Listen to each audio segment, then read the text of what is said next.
Assalamu alaikum everyone. Assalamu alaikum. Welcome to another episode of Qyssa. This episode is sponsored by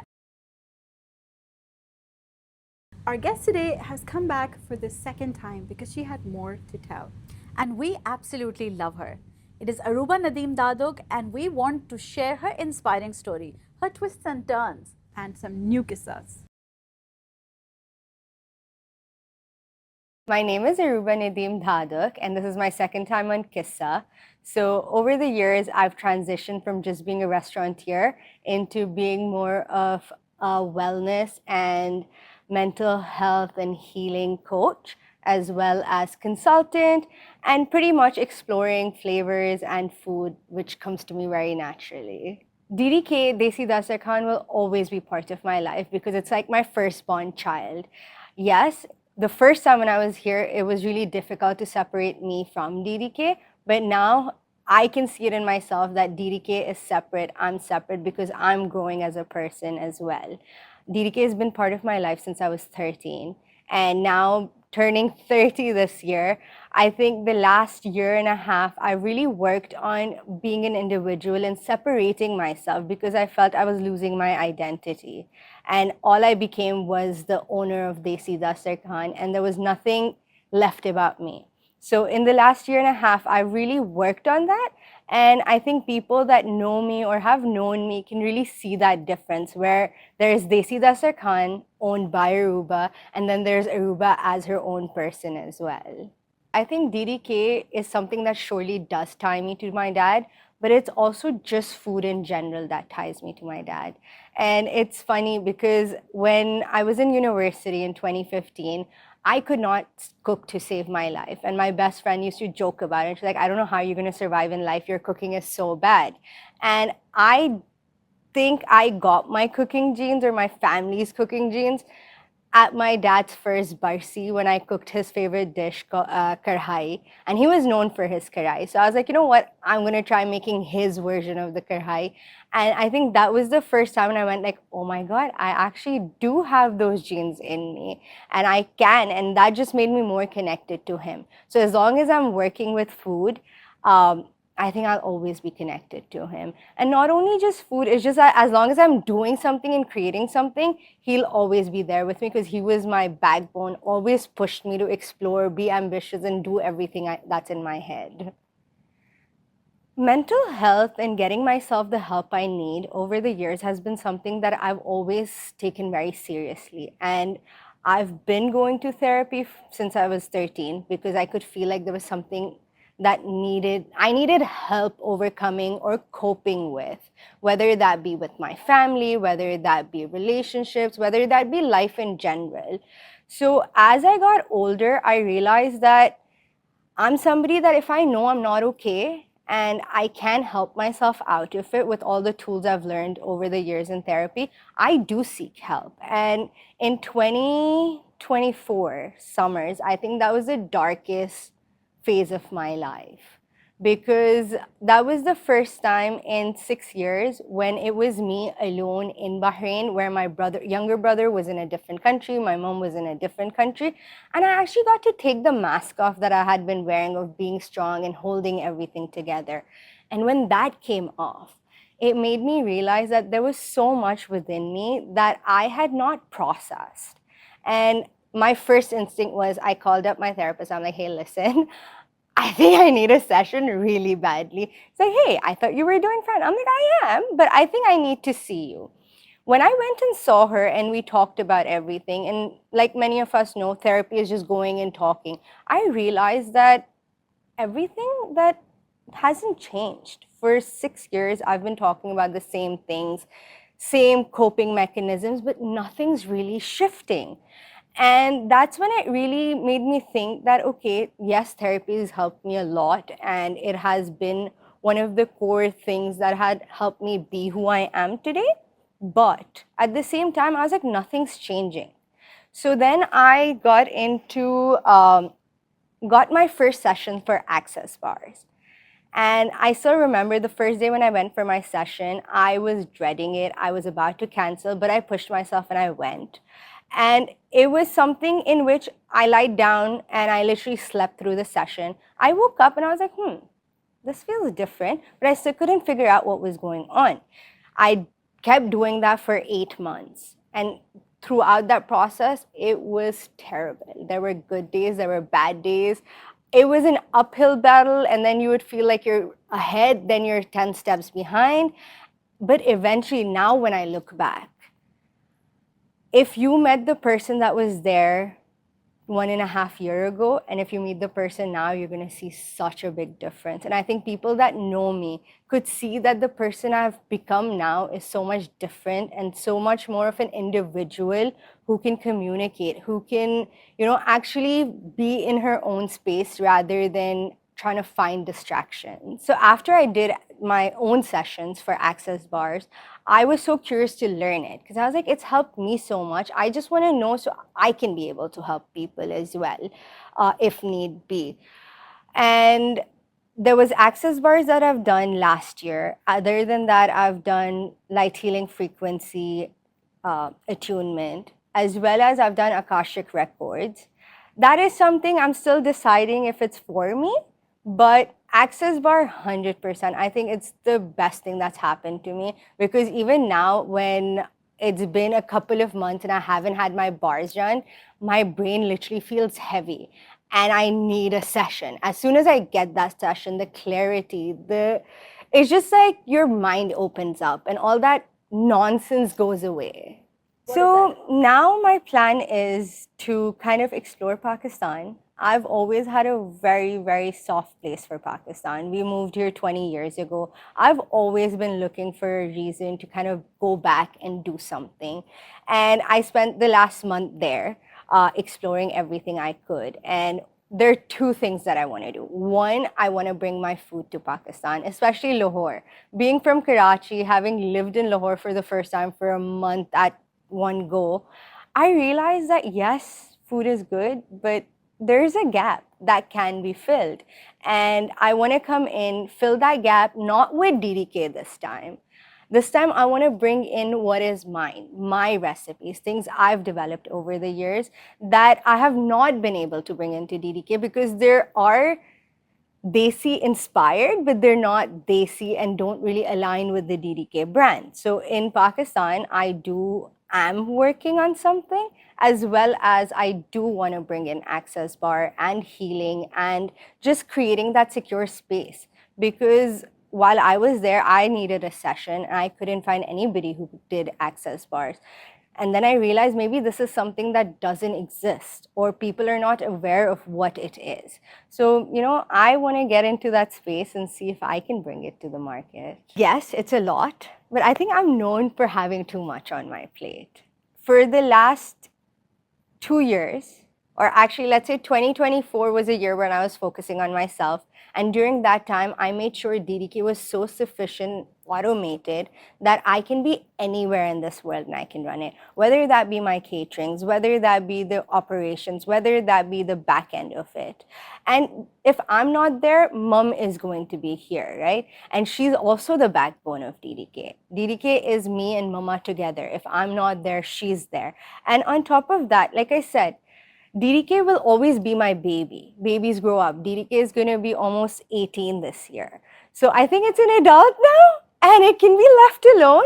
And I've put in a lot of time and effort trying to make sure that it can survive without me. Because any business that just needs you all the time, that means it's not successful. Because then you can't do anything. You can't even develop that business. So after a lot of efforts, DDK is at a point where I'm here, I'm not here, it will move on. It's a legacy. And whereas with everything else that I want to do, the food business is going to be more business to business. So it's not going to be a restaurant or a cloud kitchen, but I am focusing more towards working with other restaurants and cafes. And as well as the wellness and mental health is about creating a community. Going into a new place where I don't know many people, this gives me something to connect with people with. I am blessed to have friends that are always cheering me up. I think I am so lucky to have the people I have around me who are constantly cheering me up. Even today, before coming, I was at the restaurant in the morning, getting work done, and I just had a thought. And I was like, you know what? What if we try chicken tikka and malai boti inspired lasagna? It's like, sounds interesting. I got everything in place, got home, started cooking it, messaged my best friend. I'm like, hey, listen, what are you doing after work? She's like, nothing. I'm like, okay, now you're coming over. I need you to try something. And at 5:15, she was at my house. So before coming here, I did like a full-on trial of this new product, and turned out amazing. She loved it. I was so happy that it turned out exactly how I was imagining it. So, having people like this who are not only just cheering you up, but are there for you is so important. Yes, moving to Pakistan or being between Bahrain and Pakistan, that is something I'm going to miss a lot.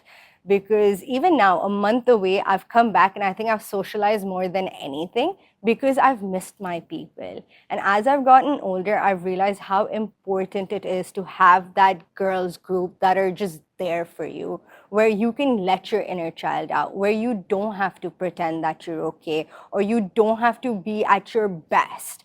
You can just be yourself without judgment, without, any fear that, oh, what will somebody say about me? And I am blessed to have people like that around me. And that is some people I will miss the most while I'm away. 2025 was a year when I was exploring Dubai. I've been consulting for many years, and I thought that, hey, DDK is automated. Let me see how it would work in the real estate market, because apparently it's the market to be in. And I did try it. And as much as I thought I was there for a certain reason and success and real estate and all of that, my reason for being in Dubai turned out to be something completely different. As in 2024, the mask came off and I started working on myself, the space from being with my mom or being around DDK all the time, just being away, allowed me to spend so much more time with myself and learn more about me.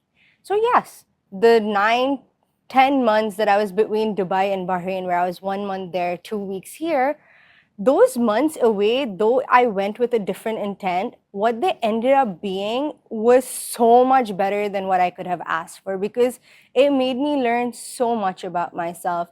It taught me a lot of things that I needed to work on myself, and I never could have figured it out without me having that break from everything. Because when I'm here, I'm constantly, caught up with DDK's work. I'm constantly caught up with one thing or another. But just taking that space and looking from outside in is something that my healing journeys taught me, that sometimes you just got to pause and not do anything. And if you're trying to make something work and it's not, just go with the flow and see where the current takes you. Because 99% of the times it's happened with me where I wanted something, I've been working towards something, and the direction has been completely different, and it has been the best. So not only healing, but I think that's what we're taught as well, right? You need to just have faith that whatever happens is for the best, and isi mein behteri hai. And these years have taught me that, sometimes we plan, but plans don't always go. Another thing that's really pushed me to get into mental health or healing and all of that was seeing my mom, especially after my dad passed away.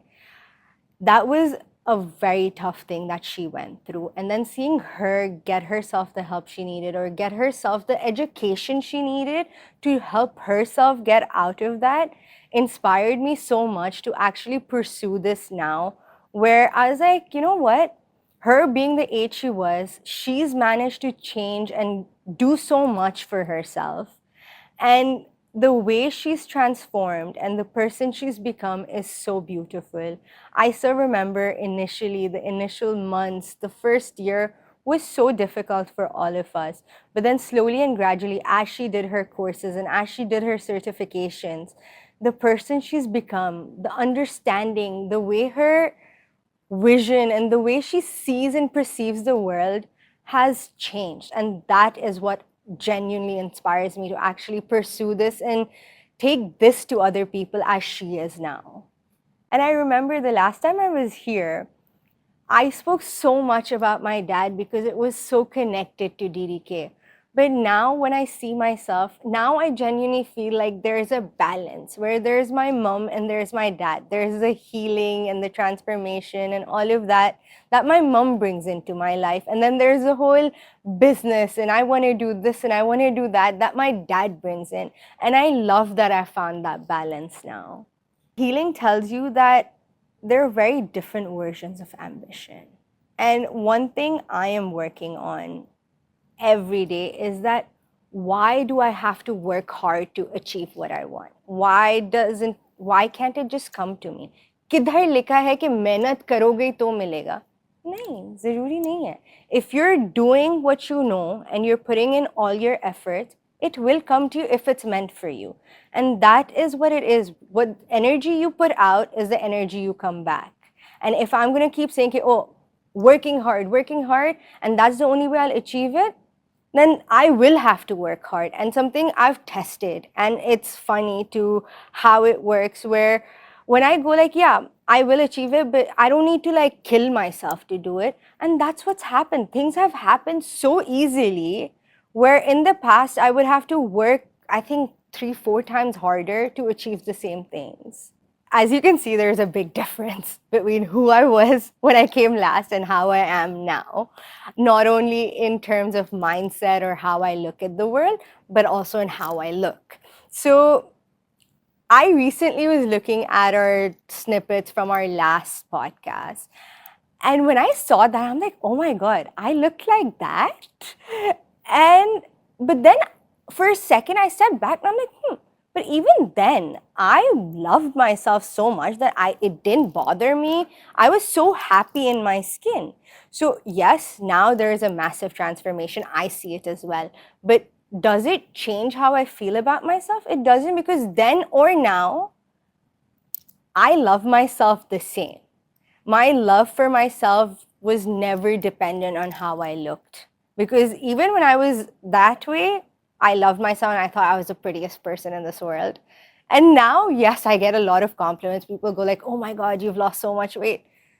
Yeah, but this weight loss, is it because I wanted to lose weight? No, it was genuinely because of medical reasons. And my doctor had told me clearly that, hey, listen, you either get yourself in shape and lose a certain amount of kilos, or you're going on medication for the rest of your life. And with my family's history of medical things, I chose to take the other way because I don't see myself being on medication all my life. So yes, do I say it changed how people saw me? I don't think so. I was as confident, people saw me as confident, took me as confidently back then as well. The only thing that I feel within me is that, oh my God, I look like that, I never realized. So again, I think it's about how you see yourself and the lens you see yourself through. And that's how others mirror back to you. I can't, because did I see myself here today? No. Did I know a year ago that I would be considering moving to Pakistan? No. I have stopped planning ahead. I have my goals. I know what I want to achieve, but I have stopped putting definite plans. I have a lot of goals that I want to achieve, 100%. I do want to have something in Pakistan that I create in both the food scene and the mental health and wellness scene in Pakistan, in Lahore. I'm in Bahrain. Bahrain's always going to be home. So where do I see myself in 5 years? I don't know. I want to be as surprised as others would be. I've seen Qyssa come from nothing.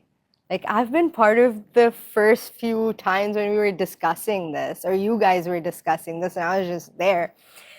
Qyssa's come a long way, and I love what Qyssa is doing. It's created a platform not only as a podcast, but the other thing Qyssa does, the sponsorship, the workshops, the overall community it's built for women is amazing. And being on it for the second time says how much I love it. And I know that I would not want my story anywhere else but on Qyssa, because, hello, my story is a Qyssa as well that can help many, or many can, maybe take something out of my story. Thank you for watching another episode of Qyssa. Don't forget to follow us on YouTube, Qyssa_, as well as on Instagram and TikTok. See you next time.